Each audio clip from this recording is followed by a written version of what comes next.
I'm the conductor. You're listening to WSOU, and today we have a very special interview set up today. We're talking with Andreas of Sepultura. How are you doing? Hey man, how are you? Everything good here? All good. Pretty good. And I guess we'll get right into the questions. So I guess we'll start talking about your new album, Machine Messiah, and what was the kind of the theme behind Machine Messiah?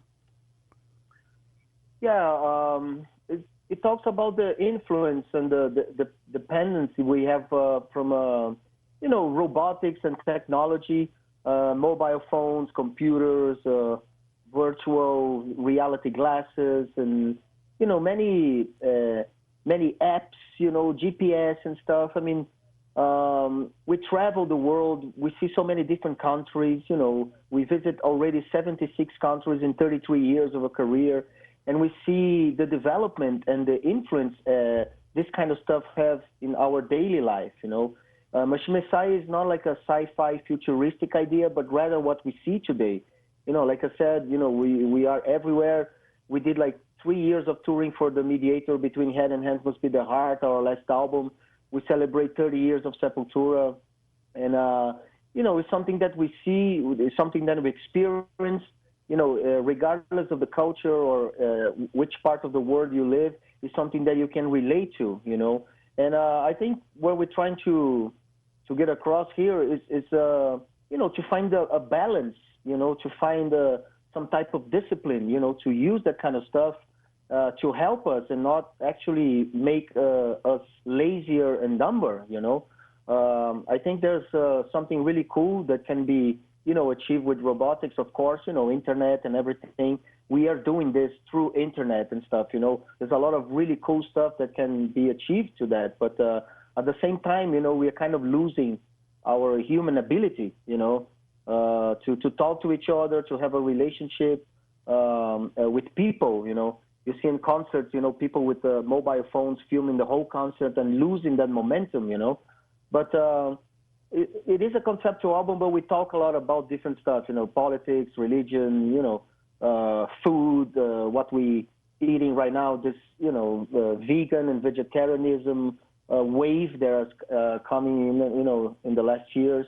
So, it's a present, topic. It's not like a past or a futuristic idea, but, what we live today. Interesting. So how did you kind of translate those ideas and themes into the writing and recording process for this album? Yeah, I mean, we talk about like different topics, like Phantom Self, for instance, about this, it came from the phantom limb, idea when somebody lose an arm or a part of the body.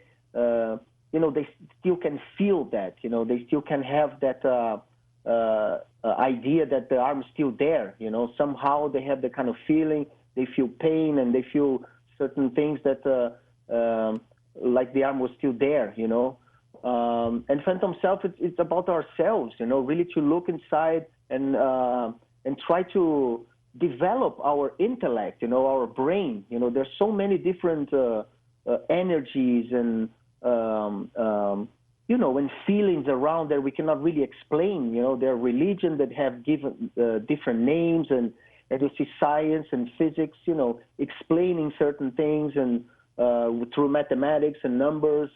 But there's a lot of stuff out there that we cannot really relate to. And I think the only way will be like really developing our own intellect, our brain, through meditation and is one of the possibilities to try to find ourselves, and not really depend on a robot, to show a direction, But I think Phantom Self deals with that, really to find ourselves.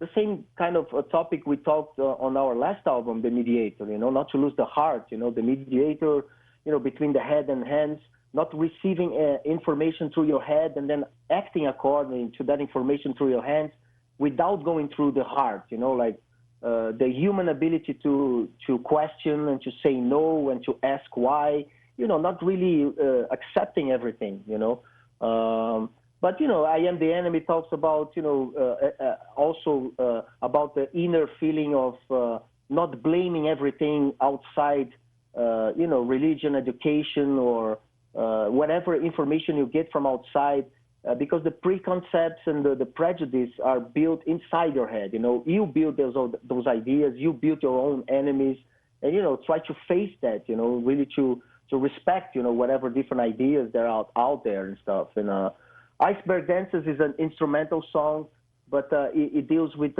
also with the climate changes, that we are going through, that it's so much in vogue, like it is true, it's not true. There's a lot of, alternative press and conspiracy theories that gives a different perspective or a different point of view about some topics. And so we talk a lot about everything, what we see today, basically. Like I said, Machine Messiah, it's today, it's something that's happening right now.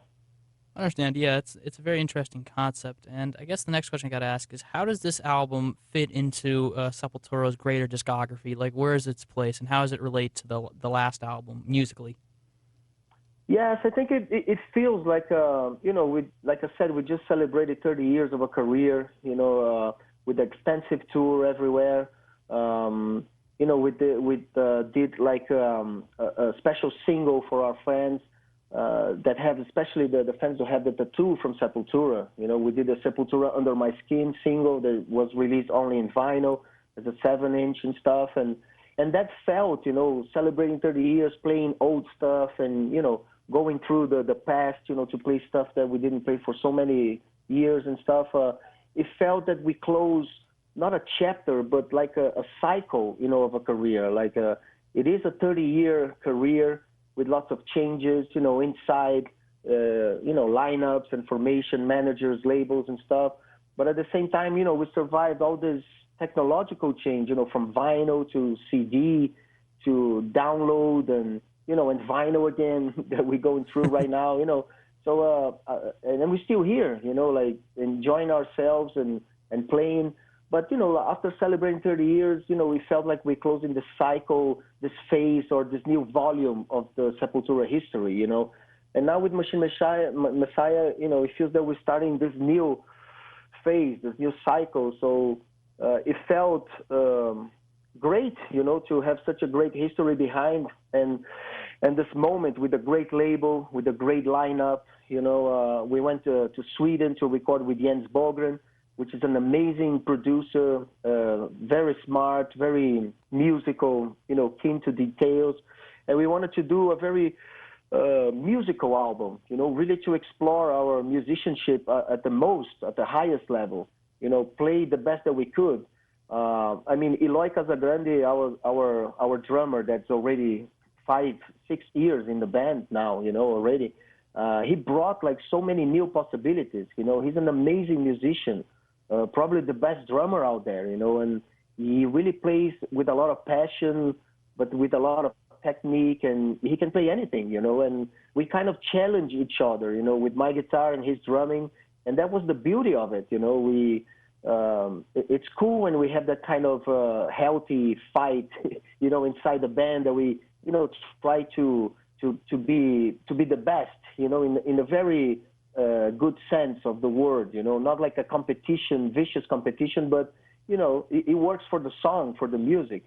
And Machine Messiah is a consequence of that, with the concept that we have of the robotics and that wish and that idea, to make a very musical album. Derek using his melodic voice. We have an instrumental song, which I brought the acoustic classical guitar, which was like an old wish of mine, not using only the acoustic for intros and acoustic stuff, but really interacting the acoustic more with the band, with the drumming and bass and everything.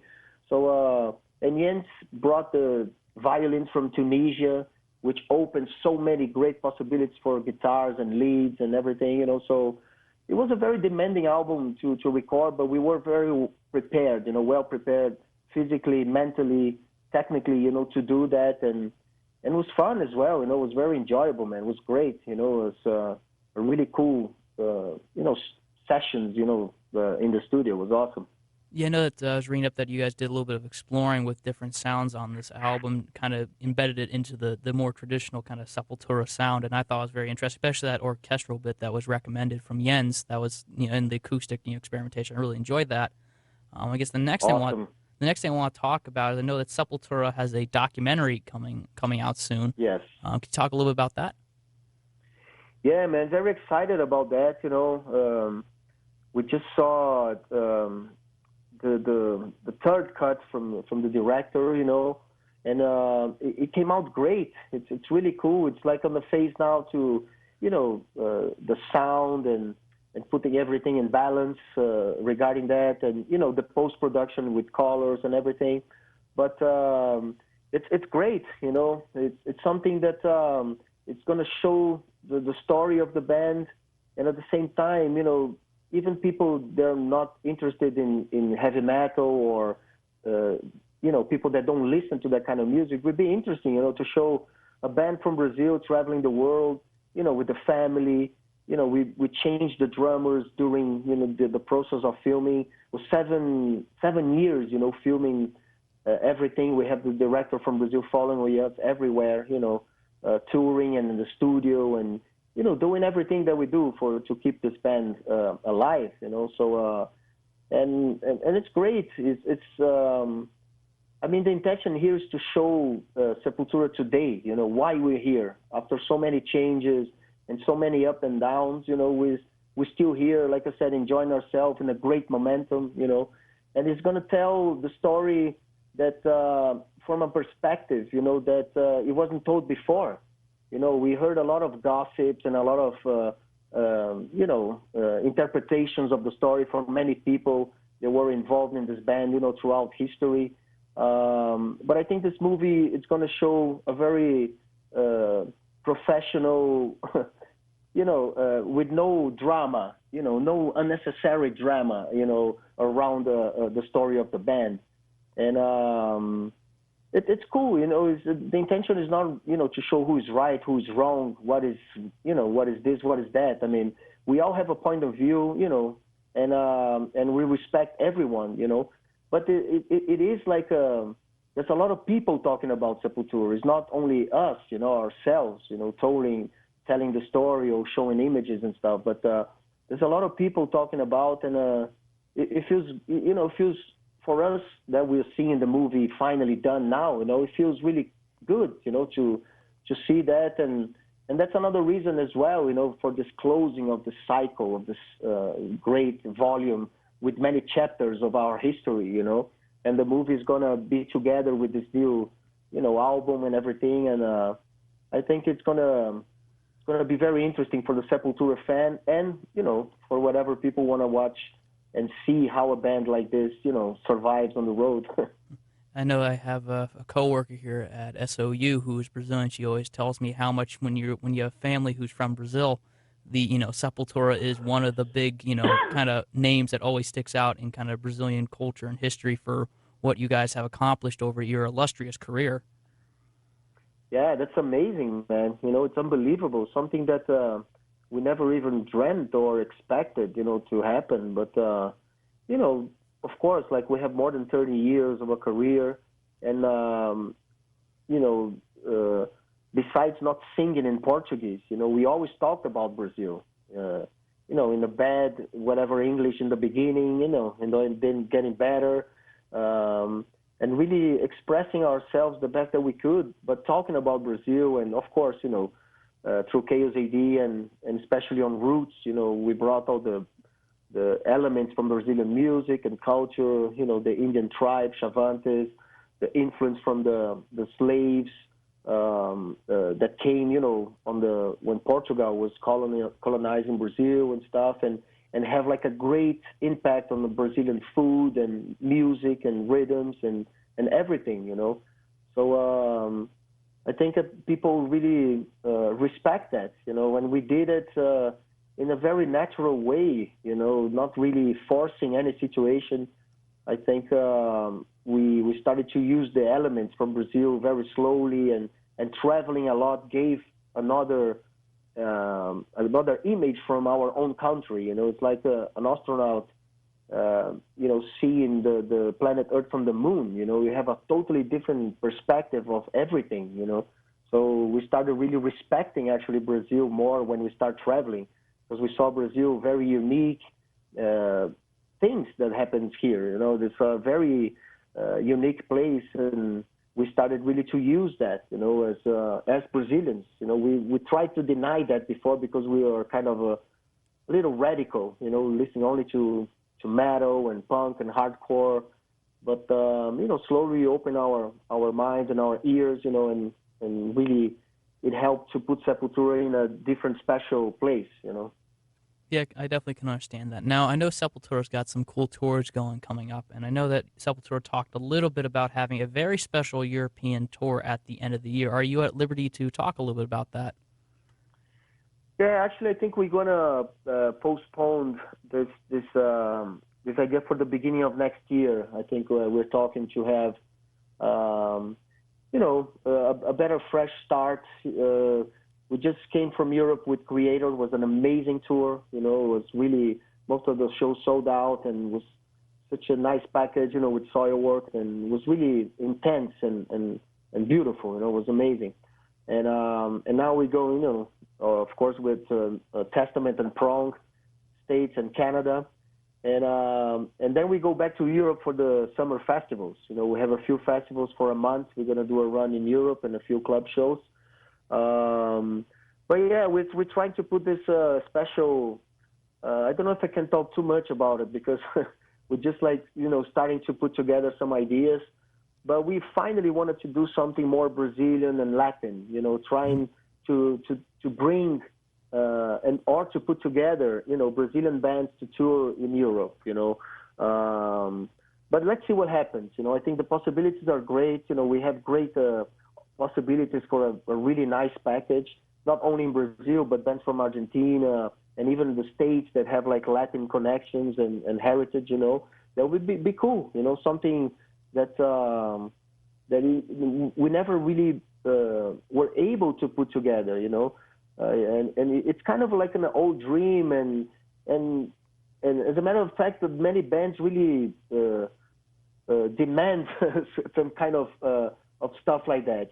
Some bands really felt that we could make a little more effort to bring them out, to take them out to Europe and the States and stuff. And I think finally we get this position and the situation that we are organized enough, to do something like that. And the momentum, I think it's great. So I think early 2018, we're going to start doing something like that in Europe. And hopefully, we can take that everywhere. It would be great.